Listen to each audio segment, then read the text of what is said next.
Hello everyone, welcome back to Chimu's Chemistry, an online platform that will make your chemistry your chemistry. Solid state चा हा one shot नाहीये, हा trick shot. ठीक आहे. One shot video जर पाहायचा असेल म्हणजे एव्हरी कॉन्सेप्ट डिटेल मध्ये पाहायची असेल तुम्हाला तर लिंक डिस्क्रिप्शन मध्ये आहे. ट्रिक शॉट मध्ये बेसिकली मी हे 10 पॉइंट्स कव्हर करणार आहे आणि एमसीक्यू ज्याच्यावरती विचारला जातो त्याला एक्सप्लेन करणार आहे. सगळ्यात पहिल्यांदा तर मी तुम्हाला फॉर्म्युला शीट देईन. Second thing will discuss on types of solid. दोन टाइप असतात, क्रिस्टलाइन, अमॉर्फस. त्यामध्ये पण प्रॉपर्टीज आणि एक्झाम्पल वरती फोकस होईल.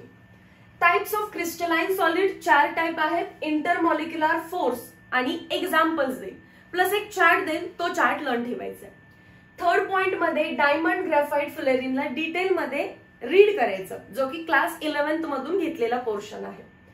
फोर्थ मध्ये 7 क्रिस्टल स्ट्रक्चर्स कोणते आहेत, 14 ब्रॅव्हिस लॅटायसेस आणि 4 types of basic unit cells ना बघायचंय. जो फोर्थ पॉइंट इथे लिहिलेला आहे ना, हाच ऍज अ एमसीक्यू म्हणून येऊ शकतो की there are how many Bravais lattices, answer पाहिजे 14. There are how many crystal structure, answer पाहिजे 4. How many basic unit cell, answer पाहिजे 3. आणि how many cubic unit cell, cubic किती आहेत, 1 2 3 क्यूबिक युनिट सेल. तर मग आन्सर काय दिलं असतं, पण 3. कोणते 3 आहेत, SCC, simple cubic unit cell, body centred cubic unit cell, face centred cubic unit cell. यांना डिटेल मध्ये पाहिजे. तसं तुम्हाला माहितीच आहे, पण तरी आपण याच्या फॉर्म्युला शीट मध्ये थोडंसं डिस्कशन करूया. Relation between A and r formula sheet मध्येच कव्हर होईल. Packing in 1 dimensional, 2 dimensional, 3 dimensional. डिफेक्टचा चार्ट, इलेक्ट्रिकल प्रॉपर्टीज आणि मॅग्नेटिक प्रॉपर्टीज मध्ये थेरॉटिकल क्वेश्चन्स बनतात. तर ते थेरॉटिकल नेमकं कसं विचारलं जातं, थेरॉटिकल एमसीक्यू, ते एकदा बघून घेऊ. सो फॉर्म्युला शीट, नोटबुक घ्या, पेन्सिल घ्या आणि सायमल्टेनियसली लिहायचंय तुम्हाला. पण कधी, मी जेव्हा हे 3 फॉर्म्युलेज लिहीन, पॉज, मग तुम्ही लिहायचंय, मग नेक्स्ट लिहीन, परत पॉज, मग तुम्ही लिहायचंय. ठीक आहे. आता लक्ष बोर्डवरती. Formula sheet for solid state, relation between A and r विचारतात. For SCC, simple cubic unit cell, body centred cubic unit cell आणि face centred cubic unit cell. काय असतं रे relation? For SCC, A is equals to 2R. Age length is equals to 2 times the radius. For BCC, body centered cubic unit cell, 4R is equals to root 3A. Root च्या खाली 3A, root 3A. इकडे 4R is equals to root 2A. BCC आणि FCC साठी formula similar वाटतो, but body मोठी असते ना body, so रूटच्या वरती जो नंबर आहे रूटच्या मध्ये तो 3 आहे. आणि फेस लहान असतो ना, तर रूट 2 लहान व्हॅल्यू आहे, असं लक्षात ठेवू शकता तुम्ही. हे 3 फॉर्म्युले एकदा लर्न झाले की ऑटोमॅटिकली तुमचा सेकंड पॉइंट लर्न झाला, distance between nearest neighbour. Direct MCQ आहे, टार्गेट बघा तुम्ही. डिस्टन्स बिटवीन नियरेस्ट नेबर कसं फाइंड करायचं मॅम, तर वरचे जे फॉर्म्युले लर्न केले त्याला डिवायडेड बाय 2 करायचं. म्हणजे काय बघा, जर तुम्हाला विचारलं डिस्टन्स बिटवीन नियरेस्ट नेबर कोणासाठी, for SCC, simple cubic unit cell, तुम्ही काय करणार, एक फॉर्म्युला लर्न आहे तुम्हाला, A is equals to 2R, त्याला जाऊन फक्त डिवायडेड बाय 2 करायचं.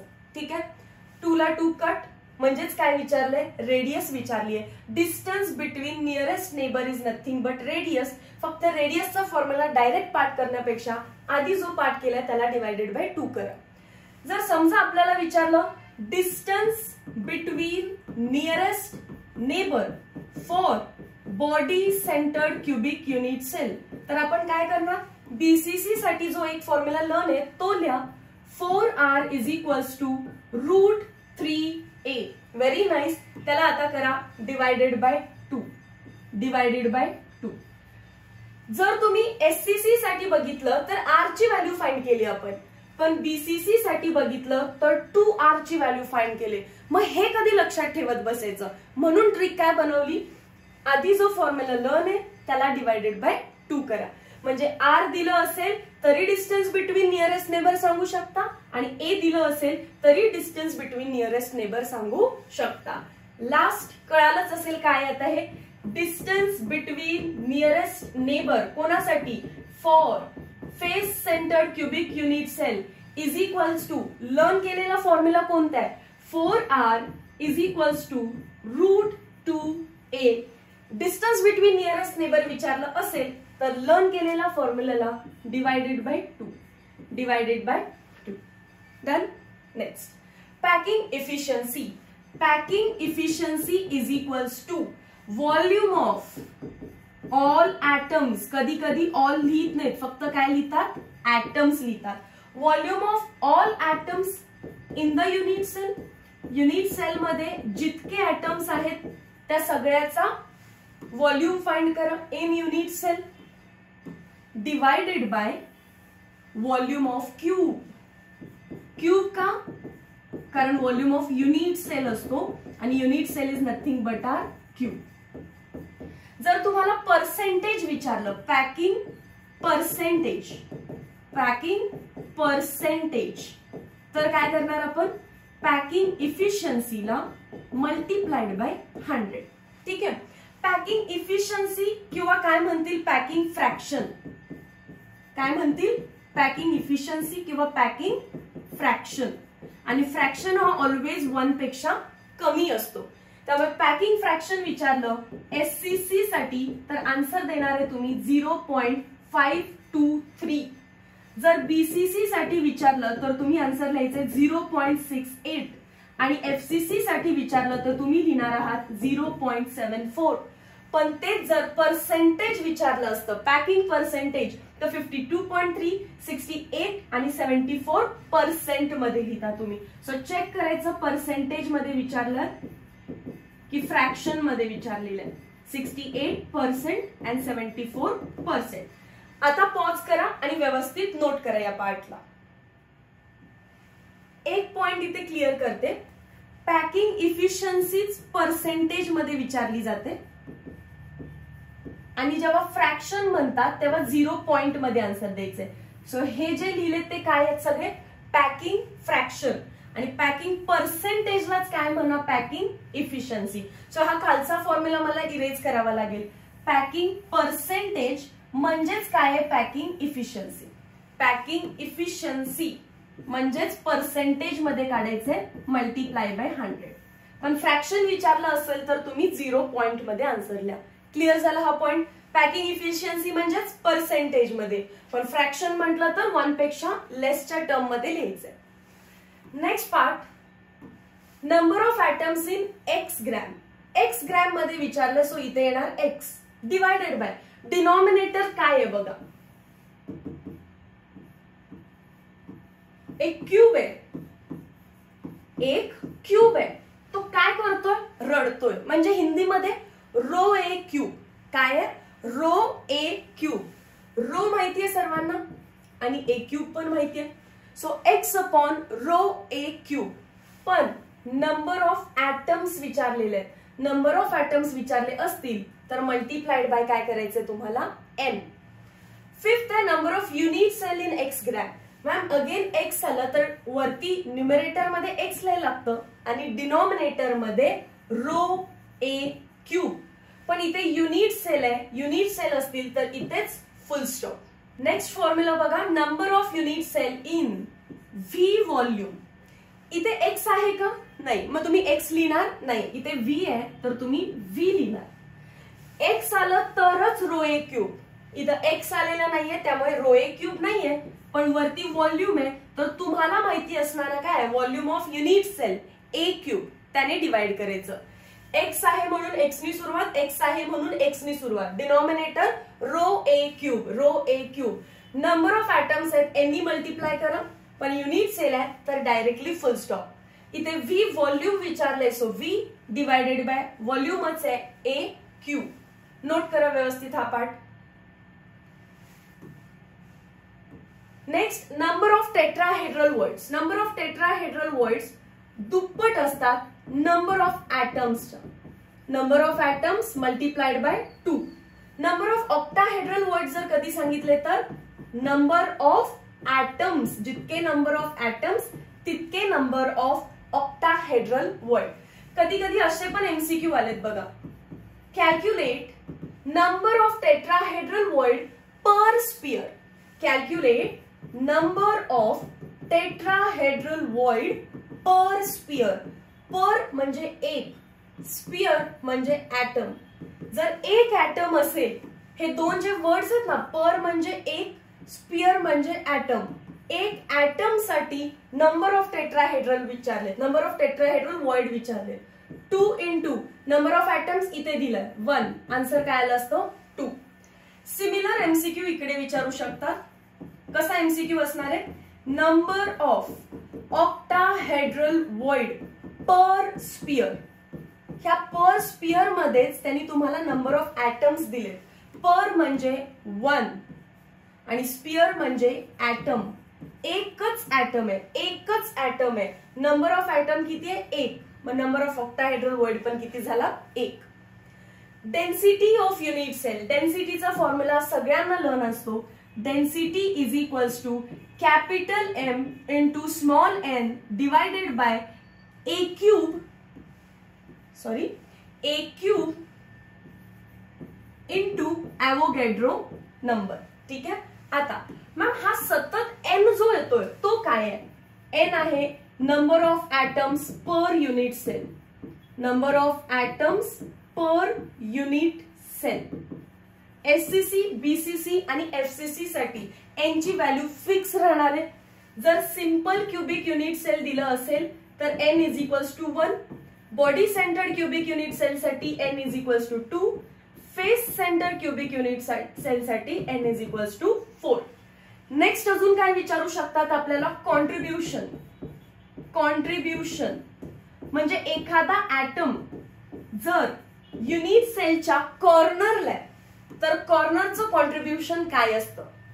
कॉर्नरचं कॉन्ट्रीब्युशन किती असतं? 1/8. सिमिलरली फेसचं कॉन्ट्रीब्युशन असतं 1/2.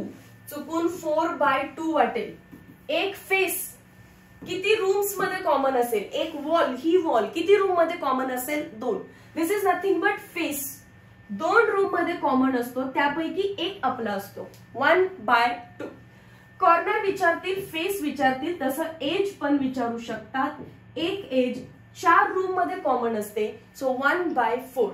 आणि जर बॉडी विचारलं, बॉडी सेंटर तर बॉडीचा सेंटर हा कोणासोबत शेअर्ड नसतो, so contribution 1. Mass of unit cell. Simple concept आहे की जर आपण इथे एक युनिट सेल ड्रॉ केला आणि विचारलं याचं मास किती आहे, तर तुम्हाला काय लागेल? याच्यामध्ये किती ऍटम्स आहेत ते सांगा. एक ऍटम आहे, त्याचं मास m आहे. बाकी दुसरं काही आहे का? काहीच नाही. मग मास ऑफ ऍटमच मास ऑफ युनिट सेल बनेल, बरोबर नाही? इथे बाकी ठिकाणी कोणच नाहीये, so mass of unit cell काय बनेल? Mass of atom. पण समजा मी इथे पण ऍटम ठेवला, इथे पण ऍटम ठेवला, इथे पण ऍटम ठेवला, तर तुम्ही काय कराल? 4m. 5वा ठेवला 5m, 6वा ठेवला 6m, 7वा ठेवला 7m, 8th वन ठेवला 8m. मग असे मी n ऍटम्स ठेवले इनटू स्मॉल m. समजलं? जितके नंबर ऑफ ऍटम्स आहेत त्याला स्मॉल m नी मल्टिप्लाय केलं. What is small m? Mass of 1 atom. Mass of 1 atom. Done with the formula sheet. Formula sheet इथे संपलेली आहे. टाइप्स ऑफ सॉलिड 2 आहेत, क्रिस्टलाइन आणि अमॉर्फस. क्रिस्टलाइन सॉलिड मध्ये अरेंजमेंट ऑफ कॉन्स्टिट्यूएंट पार्टिकल्स फार distinct असते, प्रॉपर असते. अमॉर्फस मध्ये ती रॅन्डम असते. बाकी सर्व गोष्टी माहिती आहेत, एमसीक्यू येतो प्रॉपर्टीज वरती. Crystalline solid shows which of the following properties? तर आयसोमॉर्फिझम आहे, पॉलिमॉर्फिझम आहे अँड अनआयसोट्रॉपी आहे. आयसोमॉर्फिझम मध्ये आयसो म्हणजे सेम आणि मॉर्फिझम म्हणजे स्ट्रक्चर. सेम स्ट्रक्चर असणार आहे. कोणाचं सेम स्ट्रक्चर असणार आहे? 2 वेगवेगळ्या सॉलिडचं सेम स्ट्रक्चर असणार आहे. जसं की NaF, MgO. 2 वेगवेगळे सॉलिड आहेत, पण त्यांचं जेव्हा स्ट्रक्चर बघाल तुम्ही, त्यांचं स्ट्रक्चर सेम आहे, so they are called as isomorphs. आणि त्यांचा आयसोमॉर्फ्स असतील तर त्यांचा ॲटॉमिक रेशो पण सेम असतो. ॲटॉमिक रेशो सेम असतो. कोणाचा? आयसोमॉर्फस सबस्टन्सेसचा. आयसो म्हणजे सेम, मॉर्फ म्हणजे structure. Two solids having same structure किंवा two or more solids having same structure. Structure same आहे तर ॲटॉमिक रेशो पण सेम आहे. एक्झाम्पल हे दोन तोंड पाठ पाहिजेत. NaF and MgO रेशो 1:1. नेक्स्ट कोण आहे? NaNO3 CaCO3 रेशो काय आहे? 1:1:3. 1:1:3. सो दोन एक्झाम्पल्स परफेक्ट लर्न केले पाहिजे. ठीक आहे. Next polymorphism. मॅम याचा अर्थ पॉली म्हणजे मेनी अँड मॉर्फ म्हणजे स्ट्रक्चर. मेनी स्ट्रक्चर असणार आहेत. कोणाचे मेनी स्ट्रक्चर असणार आहेत? सिंगल सॉलिडचे मेनी स्ट्रक्चर असणार आहेत. जसं की एक्झाम्पल कार्बन तुम्ही ऍड करा. कार्बन जर sp3 हायब्रिडाइज्ड अरेंज झाला तर डायमंड बनतो, पण sp2 हायब्रिडाइज झाला तर ग्रॅफाइट बनतो. आणि 6 आणि 5 मेंबर रिंग सारखा बनला असेल तर बकमिन्स्टर फुलेरीन बनतो. कार्बनच आहे पण स्ट्रक्चर वेगवेगळं आहे. So it is called as polymorphism. असं अजून कोण कोण करतं? तर सल्फर. सल्फर एक्झाम्पल बघा, rhombic sulphur, monoclinic sulphur. Next CaCO3 काय देतं? Calcite, aragonite. Silica, alpha quartz, beta quartz, cristobalite. Hashtag learn करा. 3 आहेत पॉलीमॉर्फिझम मध्ये. Sulphur, rhombic, monoclinic. CaCO3, calcite, aragonite. विचारू शकतात कॅल्साइट वरती, very important. Silica, alpha quartz, beta quartz आणि कोणे? क्रिस्टोबॅलाइट. पॉलीमॉर्फिझम आणि दुसरा त्याच्यासोबत रिलेट होणारा वर्ड आहे ॲलोट्रोपी. कोणता वर्ड आहे? ॲलोट्रोपी. म्हणजे जे मी एक्झाम्पल तुम्हाला दिलं कार्बनचं, कार्बन कोणत्या 3 ॲलोट्रोपिक फॉर्म मध्ये? तर तो डायमंड सारखा शेप स्ट्रक्चर असू शकतो, किंवा तो ग्रॅफाइट असू शकतो, किंवा तो फुलेरीन असू शकतो. हे 3 व्यवस्थित लक्षात ठेवा, कारण पुढे जाऊन मी सांगणार आहे यांचं स्ट्रक्चर आहे जायंट, आणि जायंट स्ट्रक्चरमुळे आपण ह्याला कोव्हॅलेंट नेटवर्क सॉलिडचे एक्झाम्पल्स म्हणतो. कोव्हॅलेंट नेटवर्क सॉलिडचे एक्झाम्पल्स म्हणतो. इथे बघा CaCO3 आणि सिलिकाचा फॉर्म्युला कधी विचारलाच तर SiO2. हे दोन आहेत कंपाऊंड. SiO2 कंपाऊंड आहे, CaCO3 कंपाऊंड आहे. कंपाऊंड वेगवेगळे स्ट्रक्चर दाखवत असेल तर पॉलीमॉर्फिझम म्हणायचं. आणि कार्बन काय आहे? एलिमेंट आहे. एलिमेंट वेगवेगळे स्ट्रक्चर दाखवत असेल तर ॲलोट्रोपी म्हणायचं. मग आता सांगा सल्फर काय असेल? मोर करेक्टली काय असेल? पॉलीमॉर्फिझम की ॲलोट्रोपी? मॅम सल्फर म्हणजे एस म्हणजे तो काय आहे? एलिमेंट. सांगितलेलं आहे कसं ओळखायचं एलिमेंट. आणि मग त्याचे जे 2 फॉर्म आहेत रॉम्बिक आणि मोनोक्लिनिक, हे ॲलोट्रोप्स झाले. रॉम्बिक आणि मोनोक्लिनिक हे काय झाले? ॲलोट्रोप्स. पण ॲलोट्रोप्सला आपण पॉलीमॉर्फिझम मध्ये आहे असं इन्क्लूड करू शकतो. ॲनआयसोट्रॉपी. ॲनआयसोट्रॉपीसाठी हिंट काय दिलेली आहे? रेड. रेड म्हणजे काय? आर म्हणजे रिफ्रॅक्टिव्ह इंडेक्स, ई म्हणजे इलेक्ट्रिकल प्रॉपर्टीज, डी म्हणजे डाय इलेक्ट्रिक कॉन्स्टंट. नोट करा. R refractive index, E electrical property, D dielectric constant. या ज्या प्रॉपर्टी आहेत change the value with change in direction. म्हणजे ह्या प्रॉपर्टीज डायरेक्शन वरती डिपेंड राहतात. डायरेक्शन डिपेंडंट असतात. ठीक आहे. डायरेक्शन डिपेंडंट राहतात. का? कारण सॉलिड इतका प्रॉपरली अरेंज्ड होता, जसं की इथे हा वरती दिलेला आहे. या डायरेक्शन मध्ये मी रिफ्रॅक्टिव्ह इंडेक्स काढला आणि समजा मला R1 मिळाला, पण नेक्स्ट जर मी कोणती डायरेक्शन घेतली, समजा ही, तर इथे 3च ऍटम भेटले मला, तर रिफ्रॅक्टिव्ह इंडेक्सची व्हॅल्यू R1 न येता आता काय आली? R2 आली. डायरेक्शन चेंज केल्यावरती रिफ्रॅक्टिव्ह इंडेक्सची व्हॅल्यू बदलते. सिमिलरली इलेक्ट्रिकल प्रॉपर्टीज बदलतील आणि डायइलेक्ट्रिक कॉन्स्टंट पण बदलेल. So such phenomena is called as anisotropy. पण इथे तसं होत नाही. आता हे एक्सपेरिमेंटल स्टडी आहे. अमॉर्फस सॉलिड्स मध्ये वेगवेगळ्या डायरेक्शनला जरी तुम्ही रिफ्रॅक्टिव्ह इंडेक्स काउंट केला तरी तो सेमच येणार आहे. याला काय म्हणतात? आयसोट्रॉपी. याला काय म्हणतात? आयसोट्रॉपी सेमच व्हॅल्यू भेटते भले डिफरंट डायरेक्शन असेल तरी.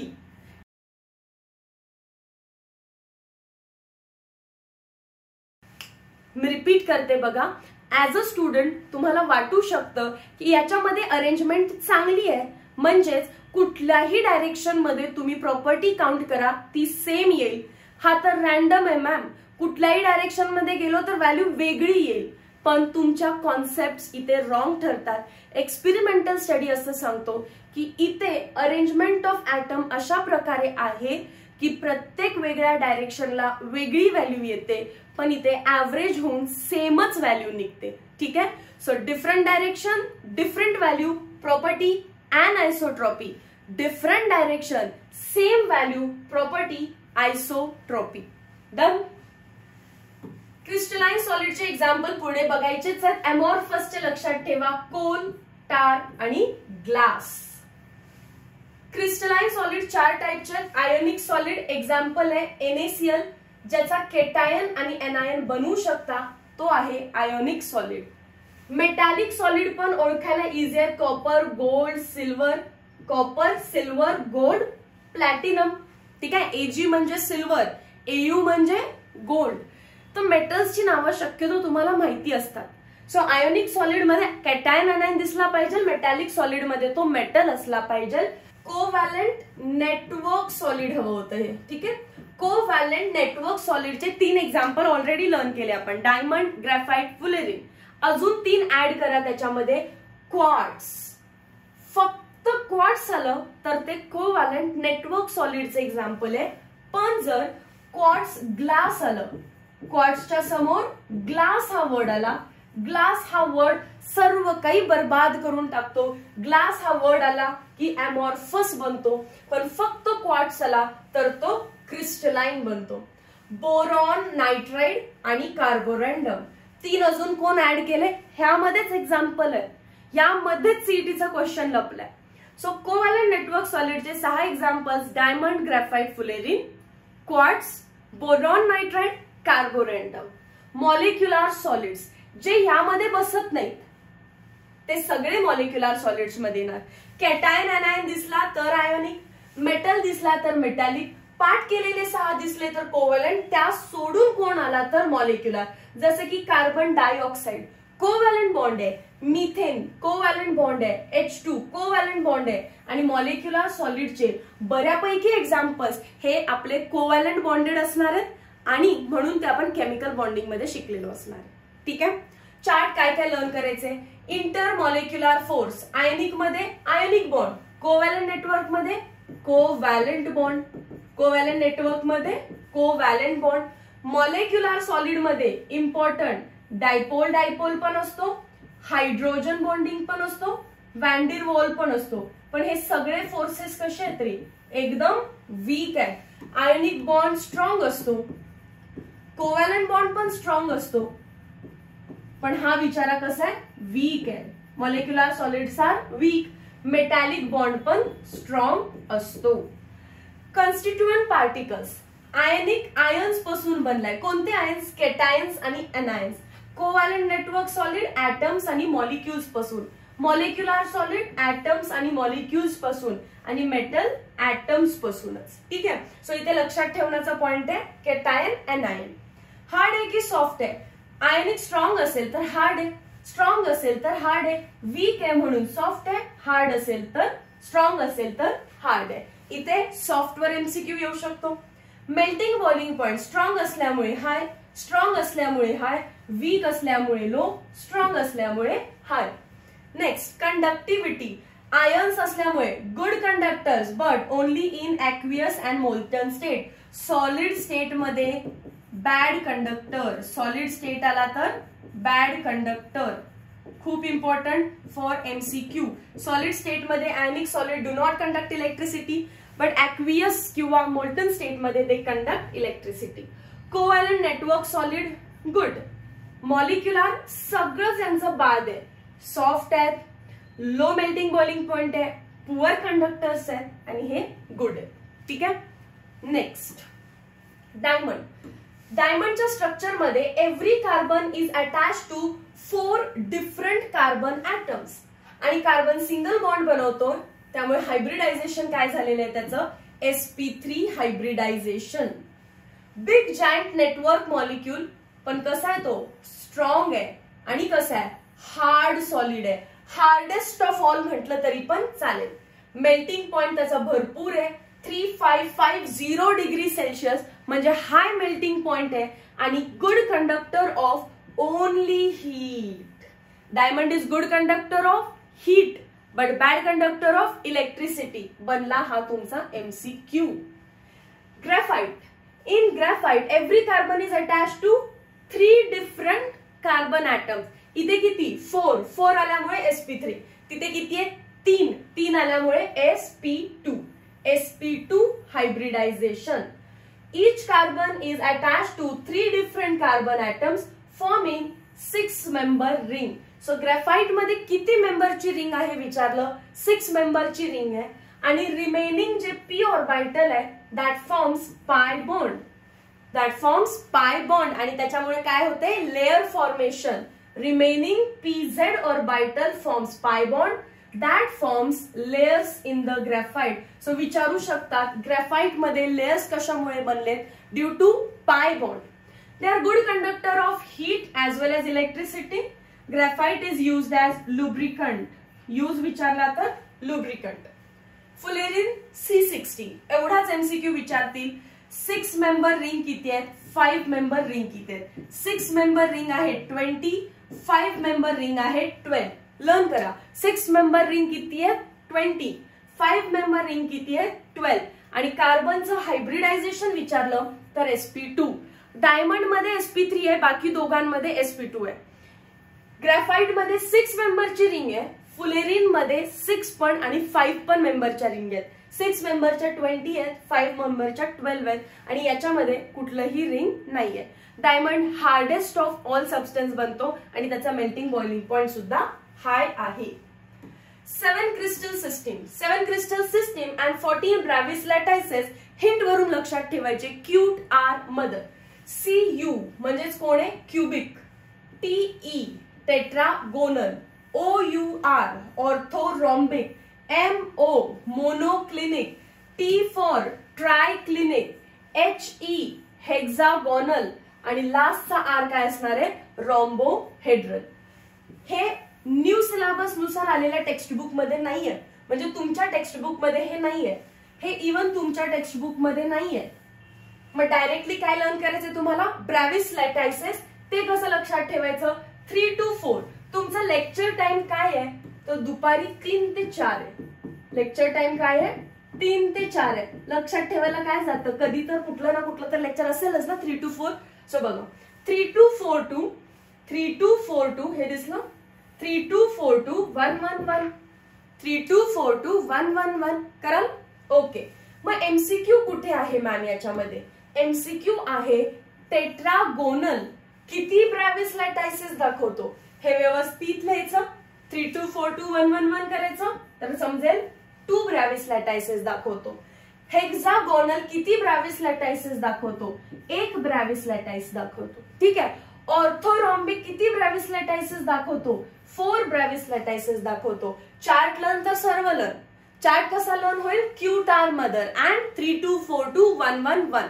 अजून एक लेवल वाढवा आणि अजून लेवल वाढवून काय MCQ येऊ शकतो, तर ते म्हणतील टेट्रागोनल मध्ये जे 2 ब्रॅव्हिस लॅटायसेस आहेत ते कोणते आहेत, तर आन्सर सांगायचं प्रिमिटिव्ह म्हणजे सिंपल अँड बॉडी सेंटर. आणि जर विचारलं मोनोक्लिनिक मध्ये जे 2 आहेत ते कोण आहेत, तर एक आहे सिंपल म्हणजेच कोण, प्रिमिटिव्ह आणि दुसरा कोण आहे, बेस सेंटर. दुसरा कोण आहे आपला बेस सेंटर किंवा लिहितील एंड सेंटर. बेस सेंटरच एंड सेंटर आहे. एकदा तर असा क्वेश्चन विचारलेला, which of the following have body centred unit cell, आणि काउंट दिलेला 2, 3, 1, 4 असा. मग पहिले जे 3 आहेत ते कोण असणार आहेत, सिंपल. 3 म्हणजे सिंपल, बॉडी सेंटर्ड आणि फेस सेंटर. 2 म्हणतायत म्हणजेच कोण आहे, सिंपल आणि बॉडी सेंटर. 4 म्हणजे सिंपल पण आहे, बॉडी सेंटर्ड पण आहे, फेस सेंटर पण आहे आणि बेस सेंटर पण आहे. इथे 2 म्हणतायत म्हणजे कोण आहे? सिंपल आणि बेस. एक म्हणतायत म्हणजे सिंपल, सिंपल म्हणजेच प्रिमिटिव्ह, सिंपल म्हणजेच प्रिमिटिव्ह. सो बॉडी सेंटर्ड कुठे कुठे आहे आणि किती लोकांमध्ये? एक बॉडी सेंटर्ड, दुसरा बॉडी सेंटर्ड, तिसरा बॉडी सेंटर्ड. ठीक आहे. सो बॉडी सेंटर्ड ब्रॅव्हिस लॅटायसिस किती आहेत? 3 आहेत.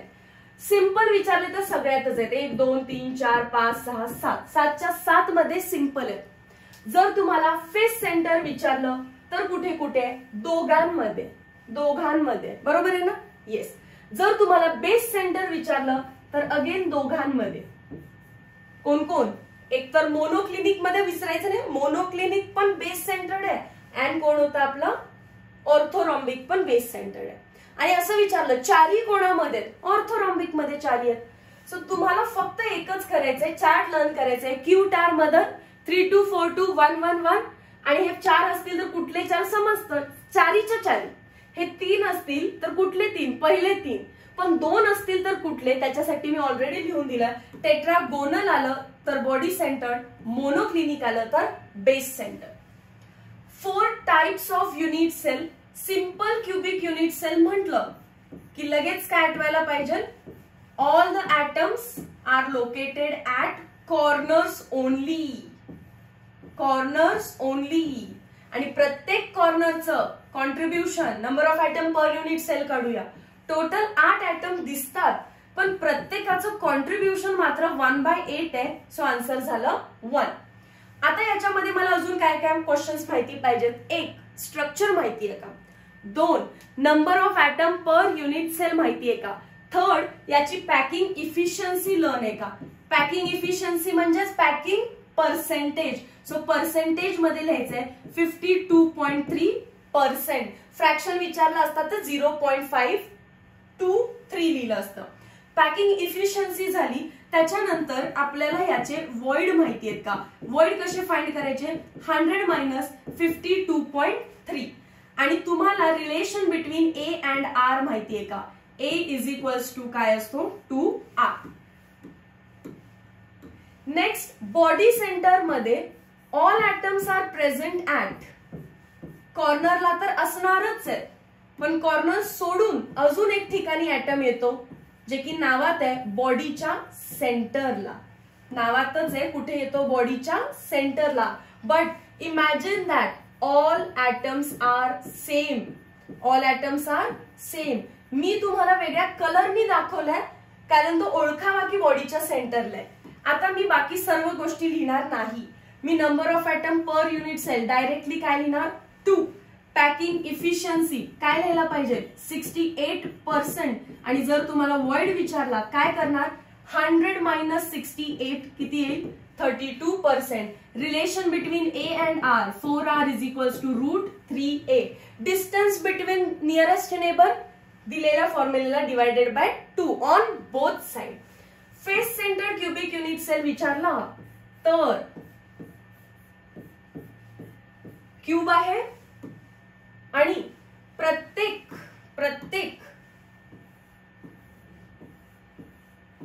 कॉर्नरला तर ऍटम आहेच आहे, प्लस अपोजिट फेस वरती आहे. अपोजिट फेस वरती आहे. वेगळ्या कलरने घेऊया थोडस. Upper face, lower face, side faces, back face आणि फ्रंट फेस. ठीक आहे. Number of atom per unit cell किती येते? Number of atom per unit cell 4. परत काय? पॅकिंग इफिशियन्सी किती येणार आहे? 74%. वॉइड फाइंड कराल का? वॉइड इज इक्वल्स टू 100 - 74 करायला लागेल तुम्हाला. आणि relation between A and R 4r is equals to √2a. आता एक लक्ष द्या, ह्याच्या नावामध्ये सिंपल बॉडी सेंटर आणि फेस सेंटर लिहिलंय, पण मी हे सगळे क्यूब इमॅजिन करून गेले. काय इमॅजिन केलं मी? क्यूब. पण त्यांनी असं कुठेही सांगितलेलं नाहीये क्यूब घ्या म्हणून.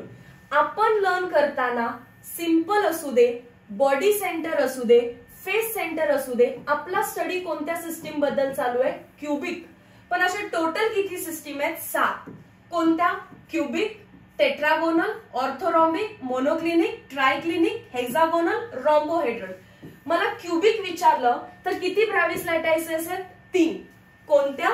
Simple, body centre, face centre. पण त्यात एंड सेंटर आहे का? नो मॅम, त्यामध्ये एंड सेंटर नाहीये. मग एंड सेंटरला मी क्युबिक शेप ड्रॉ करू शकत नाही. एंड सेंटर म्हणजेच कोण असतो? Base centre. अजून बेस सेंटर कुठच्या मध्ये येईल? ऑर्थोरॉम्बिक मध्ये येईल ना, ऑल 4.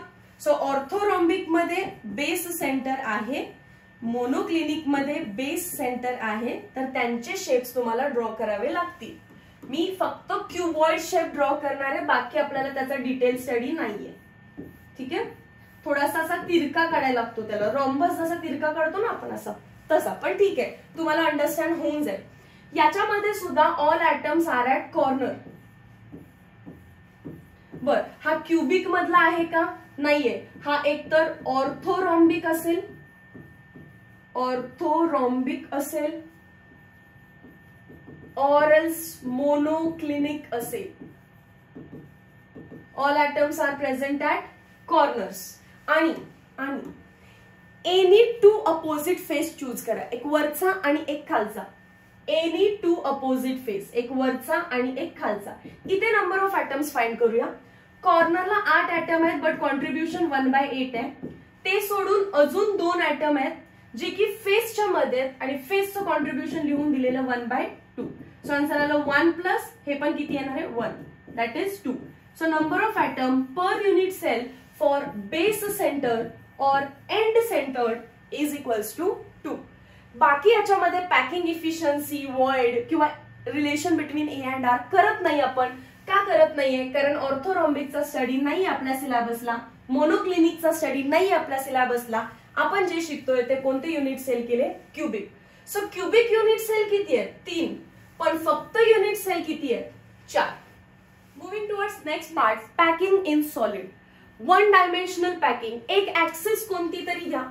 ही आपण घेतली समजा एक्स ऍक्सिस, आणि एक्स ऍक्सिस वरती तुम्हाला ऍटम्स लावा म्हटलं तर पक्का तुम्ही 1 आफ्टर द अदर लावणार. 1 आफ्टर द अदर घेतल्यानंतर मी या ऍटमला बघून स्टडी करणार आहे, कारण तो ऍटम हायली ऑक्युपाइड आहे. या किंवा त्या टोकाच्या ऍटमचा स्टडी करायचा नसतो. जो ऍटम हायली ऑक्युपाइड आहे त्याचा स्टडी करायचा आहे. त्याला बघता मला समजतं की ऍटम पुढे आणि मागे दोन्हीकडे लागतायत, म्हणजेच त्यांच्या अरेंजमेंटचं नाव मी लिनियर अरेंजमेंट देऊ शकतो. 1 डायमेन्शनल पॅकिंगचंच नाव काय आहे? Linear arrangement. कोऑर्डिनेशन नंबर म्हणजे पक्के शेजारी. या ऍटमचे पक्के शेजारी कोण आहेत? 2 जण आहेत. So coordination number 2. पाठीमागच्या स्लाइडला येते.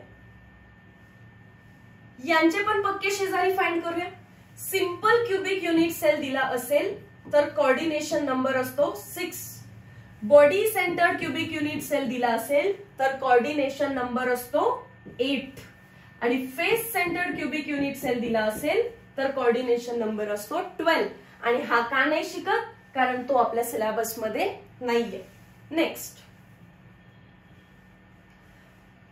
सो एक तर नाव विचारतील लिनियर, सेकंड कोऑर्डिनेशन नंबर विचारतील, दॅट्स इट. 2 डायमेन्शनल पॅकिंगचे 2 पार्ट्स पडले. 2 ऍक्सिस चूज करायला सांगितला. सो एक्स ऍक्सिस वरती ऍटम्स आपण ठेवले 1 आफ्टर द अदर.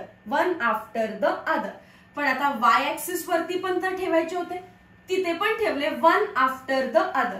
सो ही जर लाईन मी ए म्हटलं तर वरची लाईन पण सेम दिसते. सो ए म्हटलं, परत वरची सेम दिसते तर ए म्हटलं. म्हणून ह्या टाइपच्या पॅकिंगला आपण ए ए ए ए 4 वेळा लिहायचं फक्त.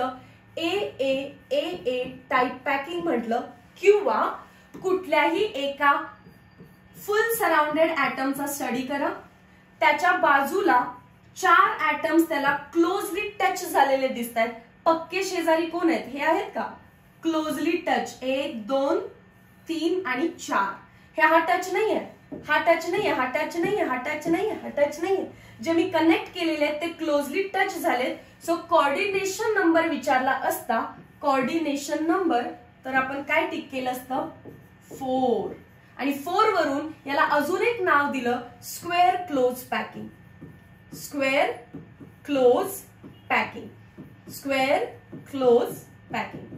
So A in 2-dimensional is also called as square close packing. Square वरून लक्षात येतं कोऑर्डिनेशन नंबर काय आहे त्याचा 4.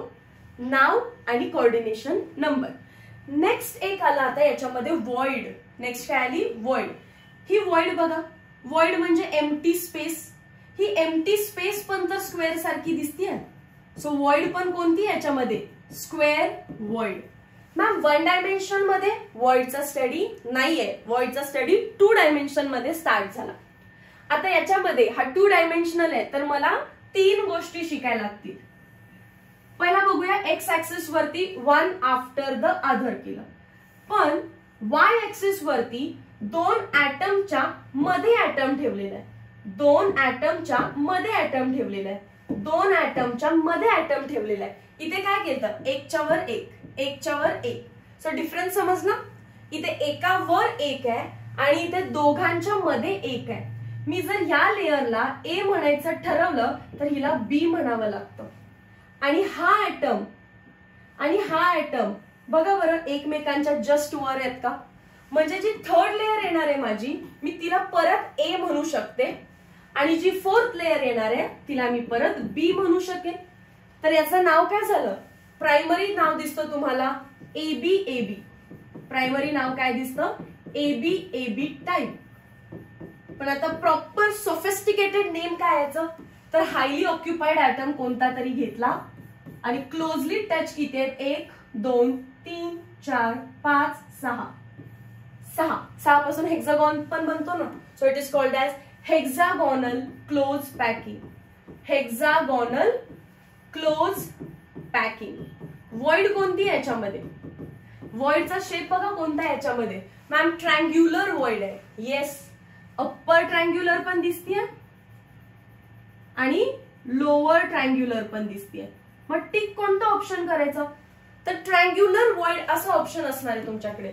हे व्हॉइड कोणतं आहे, ट्रायअँग्युलर किंवा ट्रँग्युलर व्हॉइड आहे. नाव एक स्टडी करायचं होतं, व्हॉइडचा एक स्टडी करायचा होता आणि कोऑर्डिनेशन नंबर 6 नावातच लपलेला असतो. हेक्सागॉन म्हणून कोऑर्डिनेशन नंबर 6, स्क्वेअर आहे म्हणून कोऑर्डिनेशन नंबर 4. 1 डायमेन्शन झालं, 2 डायमेन्शन झालं, आता 3 डायमेन्शन. 3 डायमेन्शन मध्ये आपल्याला अशा लेयर्स लावायच्या. पहिली लेयर जी आहे ती 1 बॅक 1 असे लावलेले आहेत का, एका पाठी एक व्यवस्थित. आणि ही जी लेयर आहे ह्या लेयरला मी काय म्हणेन, लेयर ए. 3 डायमेन्शन मध्ये लावायचं आहे. हे कोणती ऍक्सिस होती एक्स, 1 आफ्टर द अदर. ही कोणती ऍक्सिस होती वाय, 1 आफ्टर द अदर. पण आता झेड वरती कसं लागलेलं आहे, झेड वरती कसं लागलेलं आहे ma'am, again 1 after the other. म्हणजे ही लेयर ए आहे तर ही पण ए आहे, ही पण ए आहे, ही पण ए आहे. टू बी सरप्राइजिंग हे पण नाव काय झालं ए ए ए ए टाइप. पण पुढचा वर्ड इम्पॉर्टंट आहे इन 3 डायमेन्शन आणि याच्यासाठी नाव आपण दिलं simple cubic unit cell. Simple cubic unit cell. कारण याचा कुठलाही एक क्रॉस सेक्शनचा पार्ट जर तुम्ही बाहेर काढला तर तुम्हाला दिसेल all atoms are present at only corner. म्हणजे तो सिंपल क्युबिक युनिट सेल आहे आणि त्याची सर्व डिटेल्स तुम्हाला प्रोव्हाइडेड आहेत. पण समजा असं झालं की ए लेयर आहे, कोणती आहे रे ही खालची लेयर, 1 आफ्टर द अदर वाली. पण बेस लेयरच आपण हेक्सागोनल क्लोज पॅकिंगची घेतली तर सिंपल क्युबिक युनिट सेल बनवताना बेस लेयर ही घेतली आहे. पण आता जर आपण hexagonal close packing HCP in 2D, short मध्ये काय म्हणतात hexagonal close packing in 2D, या लेयरला आपण घेणार आहे ऍज अ बेस लेयर. इथे तुम्हाला दिसत असेल आणि नसेल जरी दिसत तर एक चार्ट सांगेन, सगळे MCQ सॉल्व्ह होतील. पहिली लेयर त्यांनी घेतली हेक्सागोनल क्लोज पॅकिंगची आणि हे हेक्सागोनल क्लोज पॅकिंग आहेत बघा. 2 ऍटमच्या, हे 2 ऍटम आहेत ए आणि ए, त्याच्या बरोबर मध्ये ए ठेवलाय. 2 ऍटमच्या मध्ये ए, 2 ऍटमच्या मध्ये ए, कुठल्याही 2 ऍटमच्या मध्ये ऍटम आहे, 2 ऍटमच्या मध्ये ऍटम, 1-2 ऍटमच्या मध्ये ऍटम, 1-2 ऍटमच्या मध्ये ऍटम. त्यालाच काय म्हणतो आपण बेस लेयर आहे hexagonal close packing in 2D. हे अरेंज केल्यानंतर त्यांना असं दिसलं की इथे अप्पर ट्रँग्युलर व्हॉइड्स आहेत किंवा अजून कोणत्या व्हॉइड्स आहेत, तिथे लोअर ट्रँग्युलर. एक कोणती तरी चूज करायची, एक तर अप्पर ट्रायंग्युलर सगळ्या नाहीतर लोअर ट्रायंग्युलर सर्व. समजा आपण अप्पर ट्रायंग्युलर चूज केलं आणि त्याच्यावरती ऍटम्स ठेवायचे. कोणती एक वर्ड चूज करायची, अप्पर नाहीतर लोअर. समजा आपण अप्पर चूज केलं आणि त्याच्यामध्ये ऍटम्स आपण फिल करायला लागलो, तर हे स्ट्रक्चर बनेल का बघा, आहे. सो सेकंड लेअर कुठे ठेवली आपण, जर असा क्वेश्चन विचारला तर सेकंड लेअर कुठे ठेवली आपण, फर्स्ट लेअरच्या. फर्स्ट लेअर ठेवली, ओके.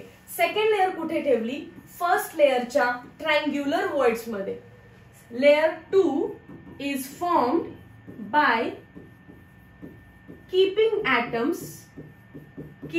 ऍटम्सला ठेवलंय, कुठे ठेवलंय, by keeping atoms at upper और लोअर ट्रायंग्युलर वॉइड. सगळे अप्परवर नाहीतर सगळे लोअरवर ठेवायचे. हे ठेवून झाल्यावर त्यांना अजून एक गोष्ट ऑब्झर्व झाली की हा जो वॉइड आहे तो टोटल 6 ऍटम्सनी बनलाय. किती ऍटम्सनी बनलेला आहे, 6 ऍटम्सने. त्यामुळे त्या वॉइडला त्यांनी नाव दिलं ऑक्टाहेड्रल वॉइड. असा वॉइड की जो 6 ऍटम्सनी बनलाय. कसं काय 6, तर ते ब्ल्यू तर दिसतात तुम्हाला, ब्ल्यू ऍटम्स B1 आहे, B1 आहे आणि B आहे. त्याच्या पाठीमागे व्हाईट ऍटम्स आहेत, भले ते आता आपल्याला दिसत नाहीये असे. सो ही जी मधली वॉइड आहे ती किती ऍटम्स पासून बनली, 3 white 3 blue. This void have coordination number 6. ती वॉइड किती ऍटम्सनी सराउंडेड आहे, 6. आणि त्यालाच काय म्हणतो आपण, ऑक्टाहेड्रल वॉइड. जी वॉइड 6 ऍटम्स पासून बनले ती असणार आहे ऑक्टाहेड्रल वॉइड. सिमिलरली त्यांना असंही दिसलेलं आहे की अशाही काही वॉइड्स आहेत की ज्याच्यामध्ये आता इथे दाखवणं इझी नाहीये, मी पुढच्या इमेज मध्ये दाखवते. असेही काही वॉइड्स आहेत की जे किती ऍटम्स पासून बनलेत, फक्त 4. असे 3 आहेत पाठीमागे आणि त्याच्यावरती एक ऍटम आहे असा ब्ल्यूचा. सो ही जी वॉइड आहे ही किती ऍटम्स पासून बनली आहे, 4. सो कोऑर्डिनेशन नंबर काय असेल त्याचा 4. आणि वॉइडचं नाव विचारलं तर टेट्राहेड्रल वॉइड. फॉर्म्युला शीट मध्ये कॅल्क्युलेशन कसे करायचे ते शिकवलेत. आता वॉइड कशी बनते ते सांगितलं. तर base layer hexagonal close packing in 2D घ्यायचं आणि त्याच्या लोअर किंवा अप्पर ट्रायंग्युलर वॉइड्स वरती सेकंड लेअर ठेवायची. सेकंड लेअरला वरून पाहिलं तर काही वॉइड्स ऑक्टाहेड्रल दिसतात तर काही वॉइड्स टेट्राहेड्रल दिसतात. ठीक आहे. आता बघा, जर तुम्ही थर्ड लेअर ठेवत असताना कुठे कुठे ठेवू शकता, एक तर मॅम टेट्राहेड्रल वॉइड वर ठेवा, नाहीतर ऑक्टाहेड्रल वॉइड वर ठेवा. जर तुम्ही ऑक्टाहेड्रल वॉइड वर ठेवलं तर बनणाऱ्या स्ट्रक्चरला म्हणतात CCP, cubic close packing. Note करा, cubic close packing, nothing but FCC. FCC न लिहिता पेपर मध्ये CCP लिहितात, क्यूबिक क्लोज पॅकिंग. आणि याचा डिटेल मध्ये स्टडी झालेला आहे. FCC मध्ये कोणत्या वॉइड मध्ये ऍटम ठेवलेले आहेत, ऑक्टाहेड्रल वॉइड वरती. पण टेट्राहेड्रल वरती ठेवलं तर काय बनेल, hexagonal close packing. Hexagonal close packing, पण काय लिहायचं, इन 3 डायमेन्शन. In 3 dimension. या दोघांच्या मधली सिमिलरिटी आहे. HCPचा कोऑर्डिनेशन नंबर, HCPचा कोऑर्डिनेशन नंबर 12 आहे, CCPचा पण कोऑर्डिनेशन नंबर 12 आहे. जसं CCP किंवा FCC लिहून दिलेलं, FCC पॅकिंग इफिशियन्सी 74%, तसं हेक्सागोनल क्लोज पॅकिंगची पण packing efficiency 74%. So 2 similar properties आहेत. कोणत्या, एक्झाम विचारू शकते. आणि डिफरंट प्रॉपर्टी कोणत्या आहेत हे पण विचारेल. डिफरन्स आहे कोणती वॉइड मध्ये ऍटम गेलेला आहे. जेव्हा सेकंड लेअर बनली, वरून पाहता 2 वॉइड दिसत होत्या. तिसऱ्या लेअरचा ऍटम टेट्राहेड्रल वरती ठेवला तर नाव झालं हेक्सागोनल क्लोज पॅकिंग. आणि ऑक्टाहेड्रल वरती ठेवलं तर नाव झालं CCP, क्यूबिक क्लोज पॅकिंग किंवा FCC. आपल्याला माहिती आहे number of atom per unit cell FCC चे किती असतात, 4. हेक्सागोनल क्लोज पॅकिंगचे डायरेक्टली सांगते मी किती असणार आहेत, 6. मुलगा याच्यात पण कन्फ्यूज होतो. जर मी तुम्हाला टेट्राहेड्रल वॉइडचा कोऑर्डिनेशन नंबर विचारलो, वॉइडचा, तर टेट्रा म्हणजे 4 आणि ऑक्टाहेड्रल वॉइडचा विचारला तर 6, 8 नाही लिहायचं. पण HCPचा कोऑर्डिनेशन नंबर विचारला तर 12, FCCचा विचारला तर 12, वॉइडचा विचारलाय की पूर्ण स्ट्रक्चरचा विचारलाय कोऑर्डिनेशन नंबर ते व्यवस्थित पाहायचंय. बघा, octahedral void it is form by 6 membered atom, दाखवलं कसे 6 आहेत, आणि tetrahedral is form by 4. So tetrahedral वॉइडचा कोऑर्डिनेशन नंबर पण असतो 4 आणि ऑक्टाहेड्रल वॉइडचा कोऑर्डिनेशन नंबर असतो 6. डिफेक्ट्स. डिफेक्ट्स 3 टाइपचे आहेत, point defect, line defect, plane defect. Point, line आणि अख्खा प्लेन. आपल्याला कोणतं डिटेल मध्ये करायचंय? Point defect. पॉइंट डिफेक्ट परत 3 टाइपचे आहेत, stoichiometric, impurity, non stoichiometric. Stoichiometric defect 4 टाइपचे आहेत, vacancy, Schottky, self interstitial, Frenkel. Impurity मध्ये 2 आहेत, substitutional impurity defect, interstitial impurity defect. Non stoichiometry मध्ये मेटल डिफिशियन्सी आणि मेटल एक्सेस. नॉन स्टायशोमेट्री मध्ये तुम्हाला फॉर्म्युला चेंज दिसतो, फॉर्म्युला चेंज दिसतो. स्टायशोमेट्री चेंज दिसते, पण इथे फॉर्म्युला सेम दिसतो. फॉर्म्युला सेम म्हणजे स्टायशोमेट्री सेम दिसते. 1 बाय 1 बघूया. Vacancy defect. वॅकन्सी डिफेक्ट हा वर्ड तेव्हा येतो जेव्हा तुम्ही ऍटम्स मध्ये डील करताय. हे सगळे ऍटम आहेत. वॅकन्सी कधी क्रिएट होते? जेव्हा atom leaves its original position and goes out of the crystal. हा क्रिस्टल सोडून निघून गेलाय डायरेक्टली, आणि हा त्याचा सेल्फ इंटरस्टिशियल डिफेक्ट आहे. सेल्फ इंटरस्टिशियल डिफेक्ट पण आपण ऍटम्स मध्येच करतो. डिफरन्स काय आहे? इथे पण वॅकन्सी दिसते, इथे पण वॅकन्सी दिसते, पण इथे जी वॅकन्सी झाली आहे कशामुळे झालं? atoms leaves its original position, goes out of the crystal. इथे atom leaves its original position and goes to interstitial site. मध्ये मध्ये जिथे जागा आहे, void आहे, त्यालाच काय म्हणतात? interstitial site. या जागेला काय म्हटलं? interstitial site. सो कुठलाही ॲटम क्रिस्टल सोडून बाहेर गेलेला नाहीये, पण वॅकन्सी मध्ये ॲटम क्रिस्टल सोडून बाहेर जातो. आता याच्यामध्ये काय मेन इम्पॉर्टंट गोष्ट आहे, जर मास ऑफ ॲटम कमी झालं असेल तर डेन्सिटीचा फॉर्म्युला काय आहे? मास अपॉन व्हॉल्यूम. मग सांगा, मास कमी झालं असेल तर डेन्सिटी पण कमी झाली आहे. Density is lowered after vacancy defect. आणि कुठलाही डिफेक्ट असू दे, electrical neutrality is maintained. Self interstitial defect मध्ये atom leaves its original position and goes to interstitial site. म्हणजे मास कमी झालेलं नाहीये. मास कमी नाही झालेलं तर डेन्सिटी मध्ये पण काही चेंज दिसणार नाहीये. Density is not Altered. या डिफेक्ट मध्ये पण पहिला काय होतं? वॅकन्सी होते, म्हणजे ॲटम लिव्ह करतो त्याची ओरिजिनल पोझिशन, पण जातो कुठे? सेल्फ इंटरस्टिशियल, स्वतःच्याच इंटरस्टिशियल पोझिशन मध्ये. नेक्स्ट पार्ट आहे Schottky defect. Schottky defect is nothing but special case of vacancy defect. फक्त हा कोणाच्या केसमध्ये होईल? आयन्स. ऍटमच्या केसमध्ये झालेलं वॅकन्सी असतं आणि आयन्सच्या केसमध्ये वॅकन्सी झाली तर त्याला स्कॉटकी म्हणायचं. म्हणजेच equal number of cation and anion. आता ऍटम नाही म्हणणार, कॅटायन अँड एनायन, आणि ते पण equal number. Equal number of cation and anion leaves your original position and goes out of the crystal. So इथून काय गायब झालेलं असणार आहे? स्मॉल आहेत ते कॅटायन आहे, सो काय गायब झाले? ते एनायन. इथे कॅटायन गायब झालाय, इथला एनायन गायब झालाय. गेले कुठे? Out of the crystal. Out of the crystal. आता हा डिफेक्ट होण्यासाठी काय काय कंडिशन लागतात? व्हेरी इम्पॉर्टंट आहे. स्कॉटकी डिफेक्ट तिथे भेटतो जिथे हाय डिग्री ऑफ आयोनिक कॅरेक्टर आहे. आत्ताच सांगितलं आयन्स मध्ये बनतो. हाय coordination number of anion.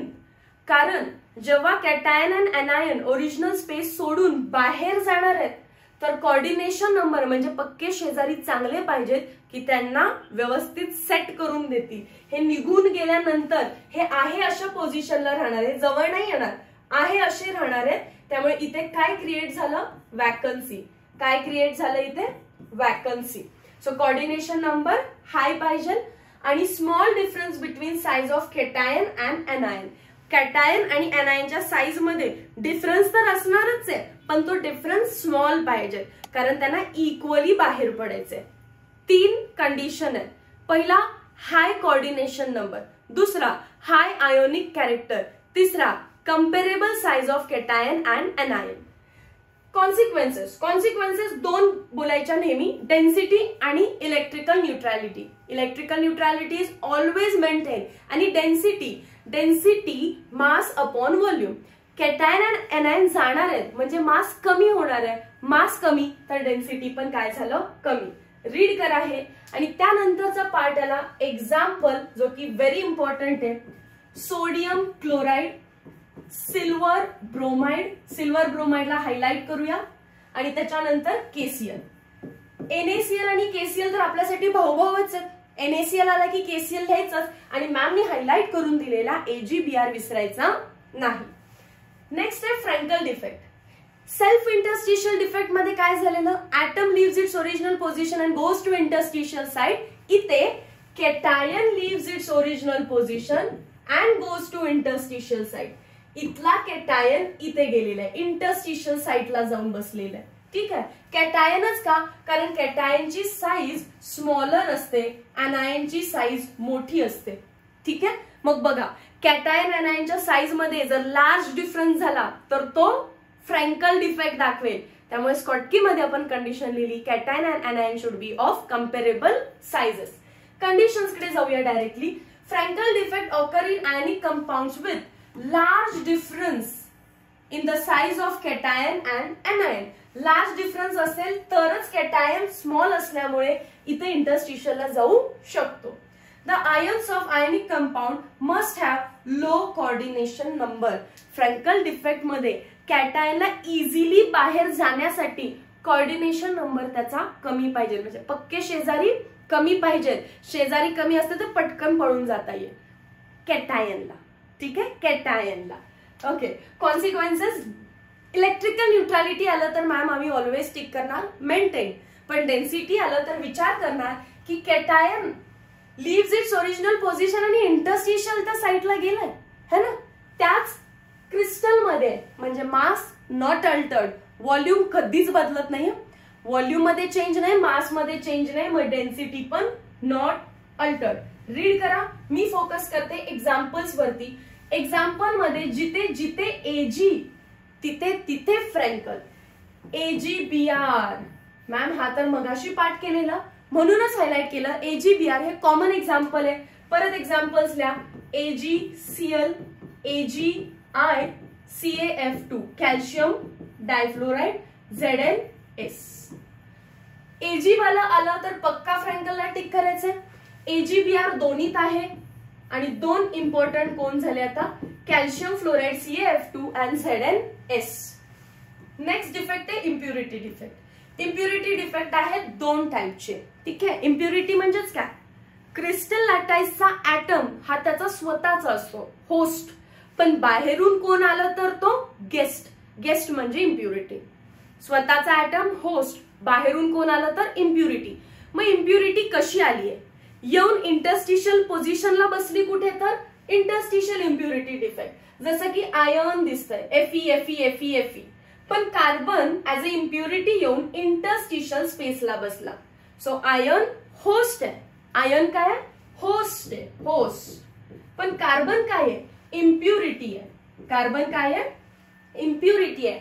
Impurity कुठे येऊन बसली आहे, इंटरस्टिशियल साइटला येऊन बसली आहे. तर इम्प्युरिटी डिफेक्ट आहे, पण more correct interstitial impurity defect आहे.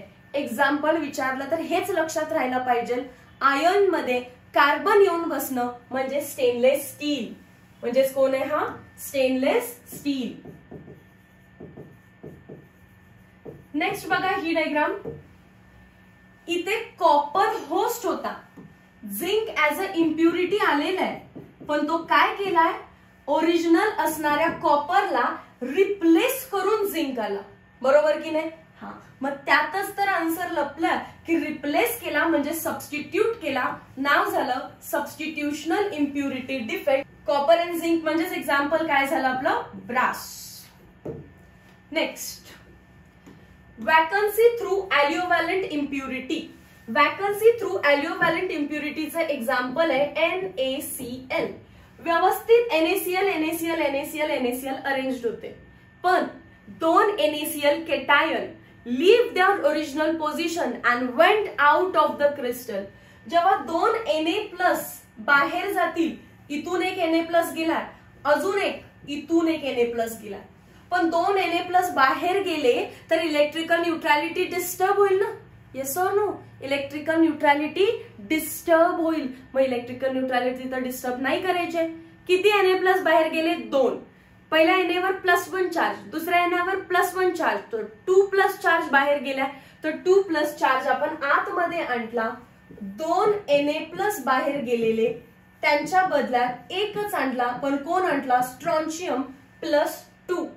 सो इथे सुद्धा इम्प्युरिटी ऍड झाली आहे, ठीक आहे, बट ॲलिओव्हॅलंट म्हटलं. ॲलिओव्हॅलंट म्हणजे काय, अशी impurity which is with different oxidation state. गेलेला होस्ट +1 होता, आलेला गेस्ट +2 आहे, डिफरंट ऑक्सिडेशन स्टेटला म्हणायचं ॲलिओव्हॅलंट इम्प्युरिटी डिफेक्ट. क्लिअर झाला हा पार्ट. मग इलेक्ट्रिकल न्यूट्रॅलिटी मेंटेन झाली की नाही, झाली. डेन्सिटी विचारली तर मास कमी झाला, मग डेन्सिटी कमी झाली असणार आहे. Next part, metal deficiency defect.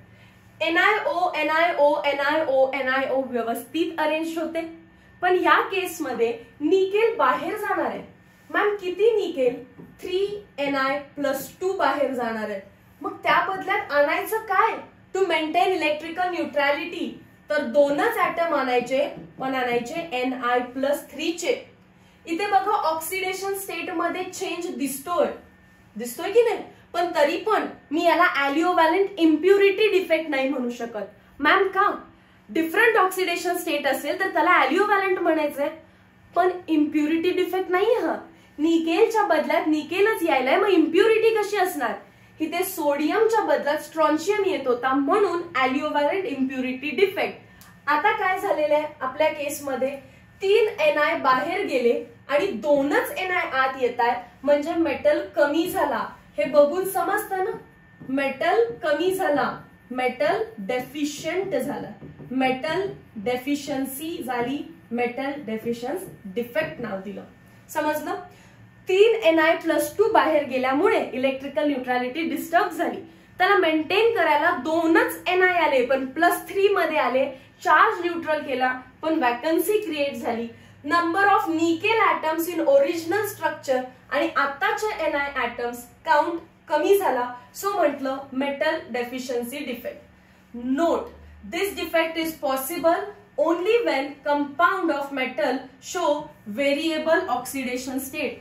Ni+2 गेल्यावरती सिच्युएशनला सांभाळण्यासाठी Ni+3 होता म्हणून आला, बरोबर ना? तसं इथे Na+ बाहेर गेला, पण सिच्युएशनला सांभाळायला त्याचा जुळाभाऊ नाहीये. सोडियमला फक्त एक ऑक्सिडेशन स्टेट आहे +1, व्हेरिएबल ऑक्सिडेशन स्टेट नाहीये, म्हणून दुसराच कोणतरी आला, स्ट्रॉन्शियम +2, ती झाली इम्प्युरिटी. पण इथे व्हेरिएबल ऑक्सिडेशन स्टेट असल्यामुळे निकेलला वाचवायला निकेलचा जुळाभाऊ येतो, पण +3 ऑक्सिडेशन स्टेट सोबत. Okay. Metal excess defect. Zinc ऑक्साईडचं क्रिस्टल आहे, ZnO. मला करायचंय मेटल एक्सेस. मी काय करायला पाहिजे, मॅम एक न्यूट्रल मेटल घ्या, न्यूट्रल घ्या, कारण इलेक्ट्रिकल न्यूट्रॅलिटी डिस्टर्ब करायची नसते. एखादा न्यूट्रल ॲटम घ्या आणि आतमध्ये टाका. सो बेसिकली पहिल्यांदा तेच करायचंय. ZnO व्यवस्थित अरेंज्ड आहे. एक एक्सेस मध्ये न्यूट्रल झिंक ॲटम घेतलाय, न्यूट्रल, आणि तो इंटरस्टिशियल स्पेसला नेऊन ऍड केला.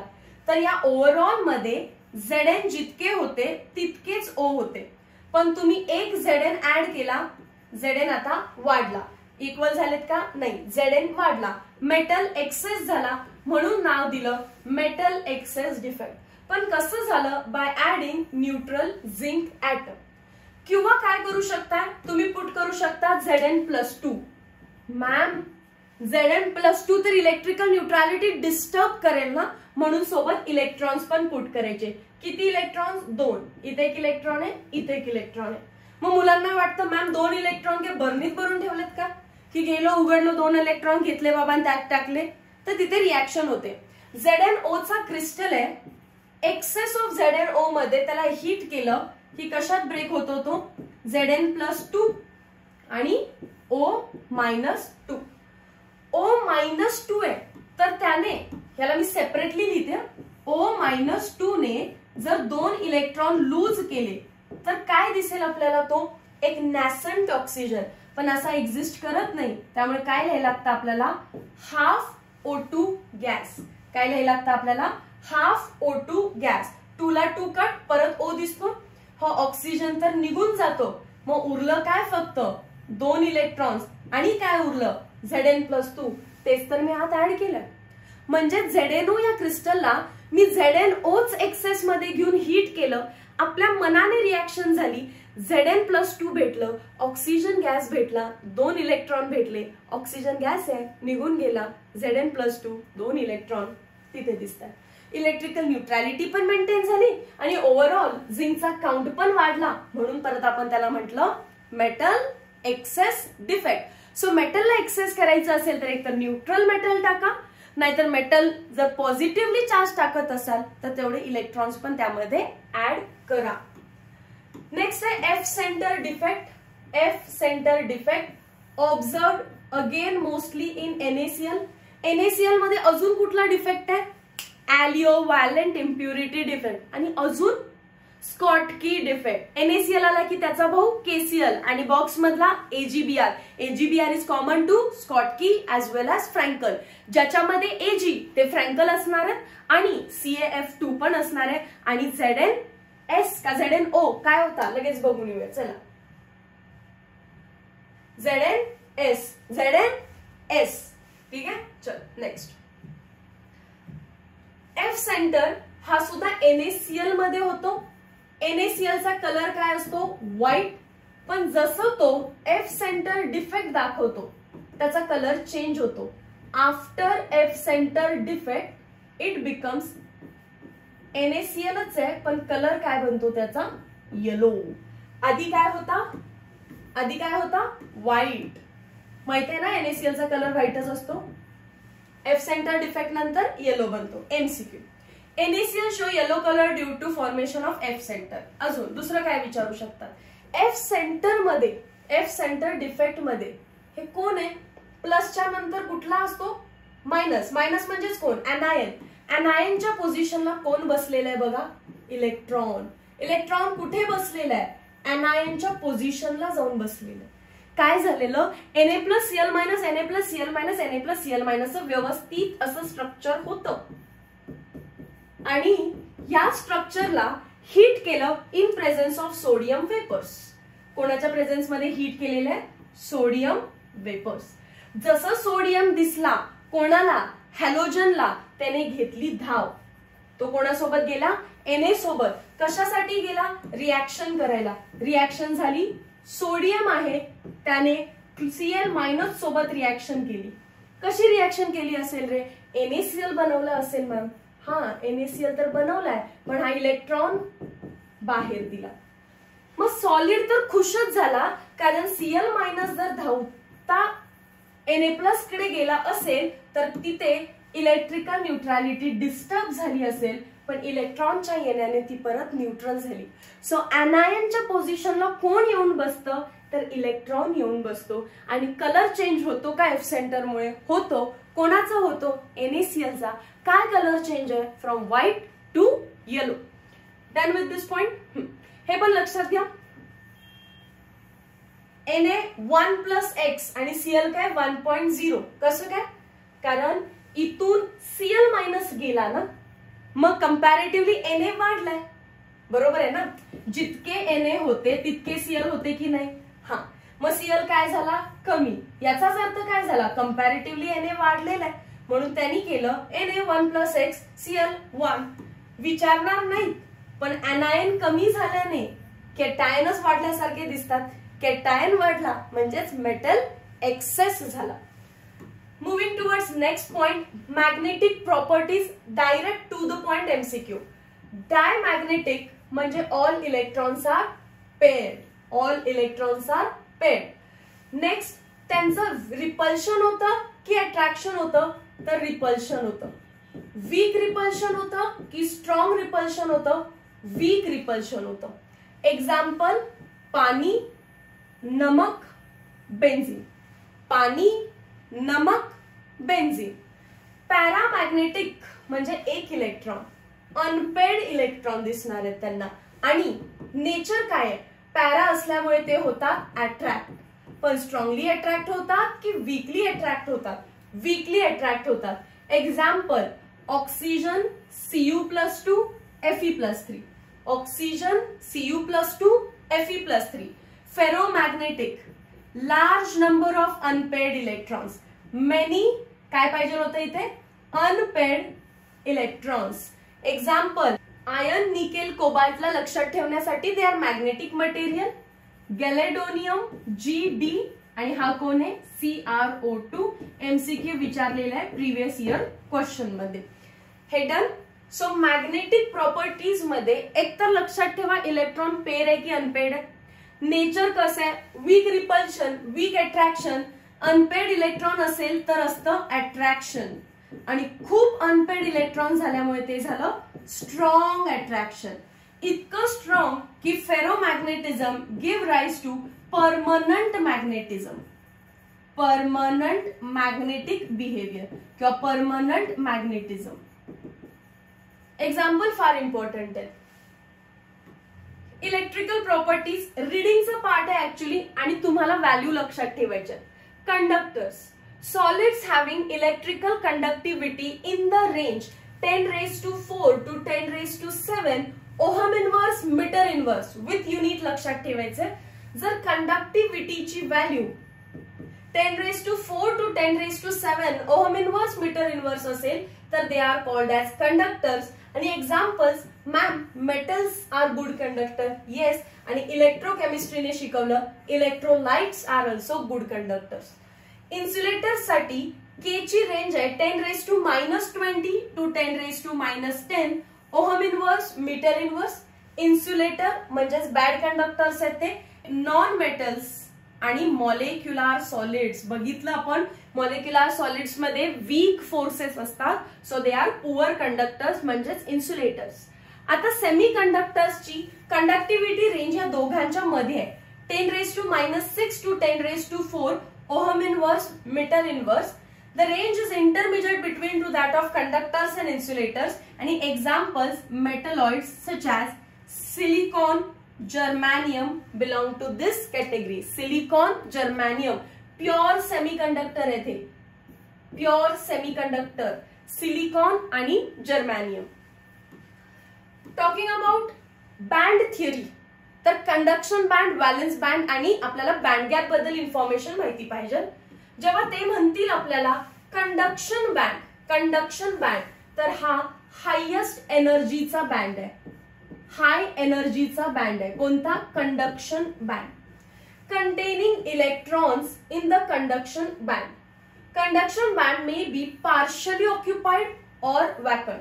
कंडक्शन बँड मध्ये इलेक्ट्रॉन असू पण शकतात किंवा नसू पण शकतात. Electrons in conduction band are mobile. जर इलेक्ट्रॉन असेल तर तो मोबाईल असतो, म्हणजे तो काय करतो? जम्प करतो, फ्री टू मूव्ह आहे. अँड डिलोकलाइज्ड म्हणजेच free to move over entire solid. So या इमेज थ्रू लक्षात ठेवा, हायेस्ट एनर्जी बँड जो आहे तो कंडक्शन बँड आहे. इलेक्ट्रॉन असू पण शकतो, नसू पण शकतो, आणि जर असेल तर it is free to move म्हणजेच मोबाईल आहे. जर एनर्जी हाय असेल म्हणजे न्यूक्लियस पासून लांब असणार आहे ना. न्यूक्लियस पासून लांब असेल तर इलेक्ट्रॉन इझिली डिलोकलाइज असू शकतो. त्याच्या खाली band having lower energy than conduction band, lower energy than conduction band is called as valence band. The electrons in valence band are not free to move, कारण न्यूक्लियसच्या जवळ झाले आता हे. They are strongly attracted by the nucleus. and hence not free to move because they are tightly bound to respective nuclei. Band gap, the energy difference, नुसता gap नाही म्हणायचं, gap between conduction band and valence band. काय हा energy difference आहे, ही energy diagram आहे. So energy difference between conduction band and valence band is called as energy gap किंवा band gap. Energy difference between valence band and conduction band is called as band gap. Band gap जर फार मोठा झाला तर त्याला forbidden gap असं सुद्धा म्हणतात. कंडक्टर्स मध्ये जर तुम्ही बघितलं तर कंडक्शन बँड आणि व्हॅलन्स बँड मध्ये band gap zero, band gap zero. जर तुम्ही इन्सुलेटर मध्ये बघितलं band gap very much hi, band gap कशी आहे व्हेरी व्हेरी हाय. पण जर सेमीकंडक्टर्स मध्ये बघितलं तर इंटरमिजिएट आहे, दोघांपेक्षा मध्ये. नेक्स्ट पार्ट, सेमीकंडक्टर्स दोन टाईपचे आहेत. प्युअर असतील तर इंट्रिन्सिक म्हणायचं, इंट्रिन्सिक. इम्प्युअर असतील तर एक्सट्रिन्सिक. म्हणजे एक्स कसे असतात, इम्प्युअर. ठीक आहे, आता लक्षात राहील. इंट्रिन्सिक म्हणजे प्युअर, एक्स म्हणजे इम्प्युअर. इथून लक्षात राहिला एक्सट्रिन्सिक, इंट्रिन्सिक. जर सेमीकंडक्टर सिलिकॉन पासून बनलाय, सिलिकॉन, प्युअर सिलिकॉन किंवा प्युअर जर्मॅनियम, तर तो प्युअर आहे म्हणून इंट्रिन्सिक सेमीकंडक्टर म्हणतात. Silicon germanium, pure semiconductor material which have very low but finite electrical conductivity is called intrinsic semiconductor. Conductivity कमी आहे but काही ना काहीतरी आहे ना, फायनाइट आहे, काउंट करण्या इतपत तरी आहे. पण ह्याच जर सेमीकंडक्टर मध्ये मी सिलिकॉनला चेंज केलं, डोप केलं दुसऱ्या कुठल्या तरी इम्प्युरिटी सोबत, इम्प्युअर झाला, एक्सट्रिन्सिक झाला. डोप करतोय म्हणजे काय करतोय, इम्प्युरिटी आपण ऍड करतोय. इम्प्युरिटी ऍड केल्यानंतर त्याची कंडक्टिव्हिटी वाढते. A dope semiconductor have higher conductivity than pure intrinsic semiconductor, that is nothing but extrinsic. मग कंडक्टिव्हिटी चांगली कोणाची विचारलं, प्युअरची की इम्प्युअरची? तर प्युअर मध्ये कंडक्टिव्हिटी लो आहे. आपण इम्प्युरिटी का आणतो, कारण कंडक्टिव्हिटी वाढावी त्याची.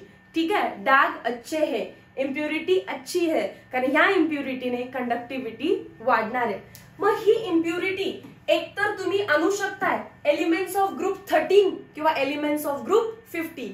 त्याच्यावरून दोन टाईप झालेत, एक आहे एन टाईप सेमीकंडक्टर, दुसरा आहे पी टाईप सेमीकंडक्टर. ठीक आहे, इकडे पहा, हे जे ब्ल्यू कलरचे आहेत ते आहे सिलिकॉन. सिलिकॉनच्या मध्ये हा कोणता एलिमेंट आलेला आहे, फॉस्फरस. म्हणजेच कोणता एलिमेंट ऑफ ग्रुप 15 चा एलिमेंट आहे तो. एलिमेंट ऑफ ग्रुप 15 कोण आहेत, न्यूझीलंड, पाकिस्तान, ऑस्ट्रेलिया, सब भिकारी. पण नायट्रोजन तर गॅस आहे, सो मी त्याला रफ केलं. नायट्रोजन तर गॅस आहे, इरेज करा त्याला. मग फॉस्फरसला घेतलं, त्याला डोप केलं. त्याच्या आउटर मोस्ट मध्ये किती इलेक्ट्रॉन असणार आहेत, 5. किती इलेक्ट्रॉन असणार आहेत, 5. सिलिकॉनच्या आउटर मोस्ट मध्ये 4 इलेक्ट्रॉन होते. मध्येच कोण पुट केला त्यांनी, फॉस्फरस. त्याच्या आउटर मोस्ट मध्ये किती इलेक्ट्रॉन आहेत, 5. सो एक एक्स्ट्रा झाला. पुढे सगळीकडे कोण असणार आहे, सिलिकॉनच. सो हा सिलिकॉन आहे 1 2 3 4. हाई सिलिकॉन आहे, वरचा पेर, इकडे पेर, इकडे पेर. हाई सिलिकॉन आहे, वरती पेर, इकडे पेर, इकडे पेर, इकडे पेर. सिलिकॉन इकडे पेरिंग, इकडे पेरिंग, इकडे पेरिंग.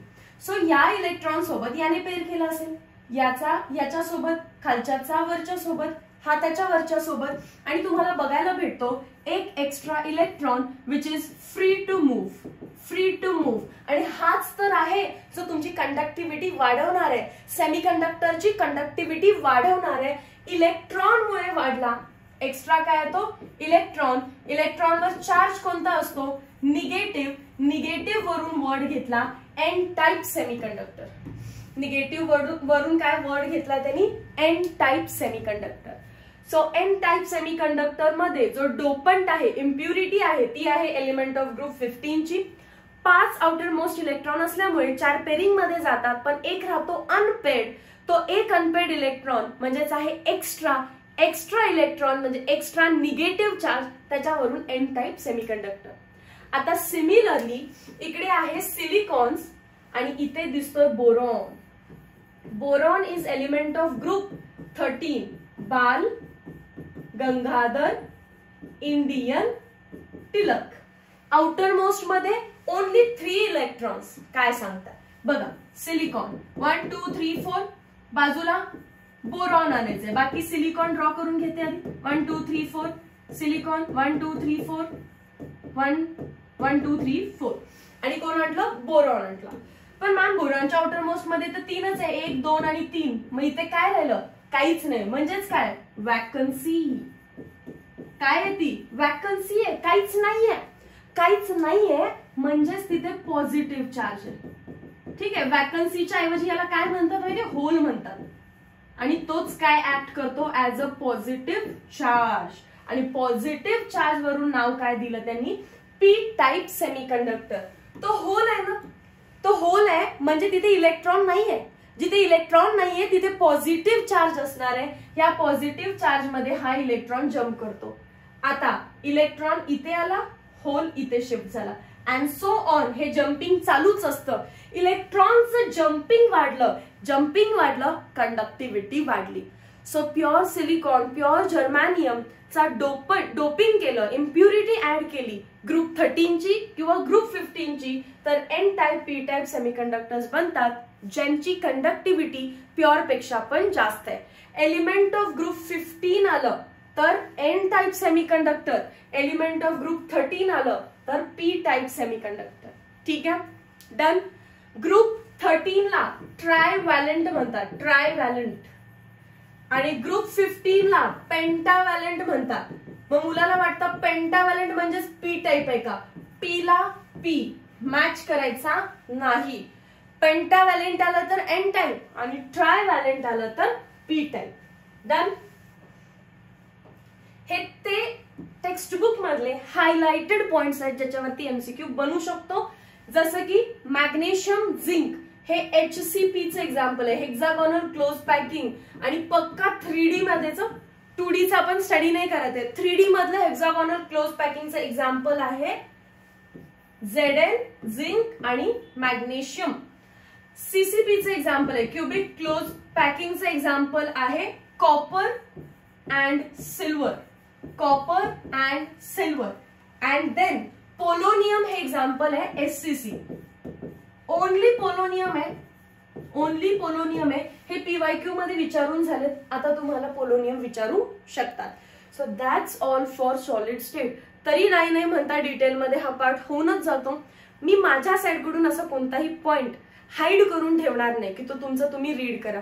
जितकं पॉसिबल आहे तितकं इन्फॉर्मेशन मी तुमच्यापर्यंत डिलिव्हर करत राहीन. Meet you in next video lecture. Meet you in next video lecture. Till then, thank you so much. Do like the session. Please do share. तेच माझं मोटिवेशन आहे. टिल ऑल 16 चॅप्टर्स रेकॉर्ड होईपर्यंत share झाला पाहिजे, like झाला पाहिजे, आणि ते नाही झालं तरी चालेल पण स्टडी झाला पाहिजे. Okay, thank you so much.